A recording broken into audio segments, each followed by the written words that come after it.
Dayo naman tayo dito sa ating paksiw. Ang sa loob niyan ay tilapia, bawang, luya, sibuyas. Tapos, sinaluan natin ng ampalaya, okra, at lalagyan pa natin ng talong. So, ayan.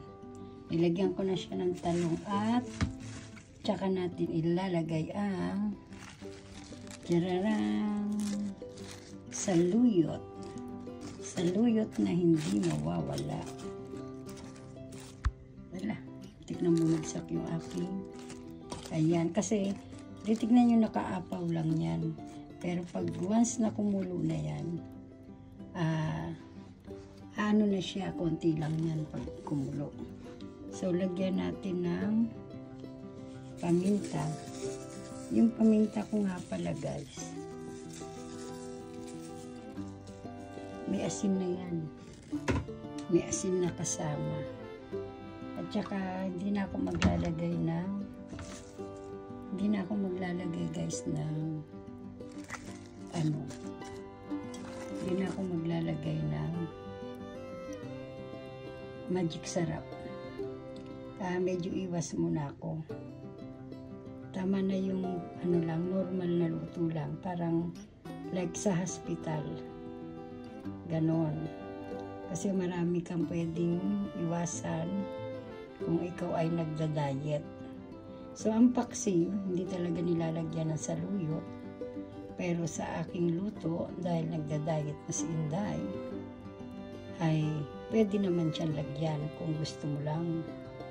Depende yan sa gusto mong luto. Siyempre ako makagulay ako, kaya wala namang masama. Try it. Well, pagluto niya, ipapakita ko sa inyo ulit.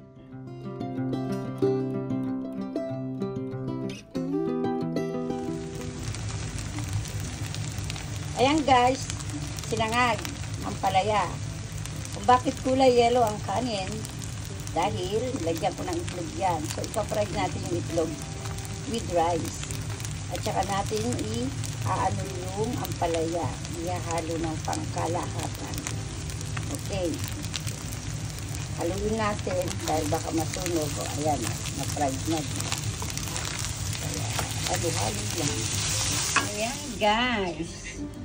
Ang sinangag na ampalaya, charot. Kasi sawa na, 'di ba, ampalaya pon karne na ako.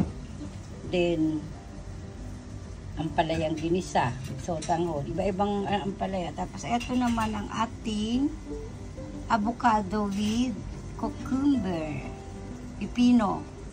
Nagawa niyo na ba 'yan? Na may kuradal itari nani.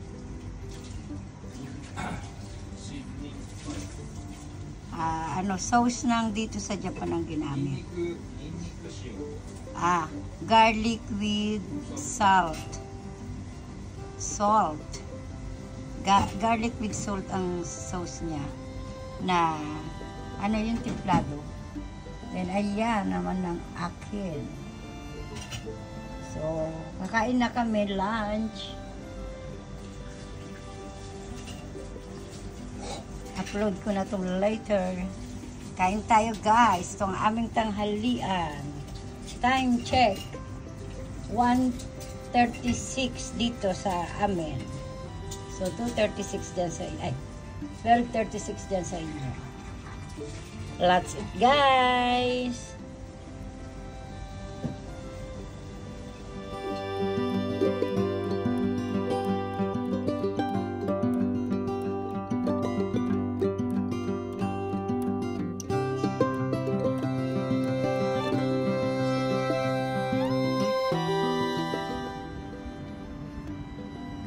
Good morning neighbors.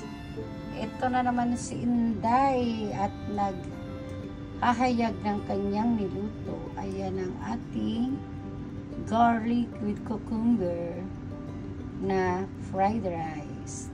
At syempre, ang fish with lettuce. At ito naman ang aming soup. Yan. That's it. Ang lunch na. Ayan naman ang imbento ni Inday na biko. Siyempre, titikman natin yan. Ayan ang kabuuan ng aking niluto. Hanggang ngayon di pa ubo. MK Inday Ukray TV. Please subscribe MK Inday Ukray TV YouTube channel. Siya si MK Inday Ukray TV sa kanyang YouTube. Kanyang mga content, tumutulong siya ng labis at nanggagaling sa puso na walang pagpapanggap. Tumutulong siya ng pusa kahit di ipagkalat, pagkat ang lagi niyang kayari maibahagi ang pagtulong sa mga taong naghihirap at mga taong kawawa. Palagi niyong isipin na nandito siya palagi. Inday Ukray TV, nakasama niyo palagi.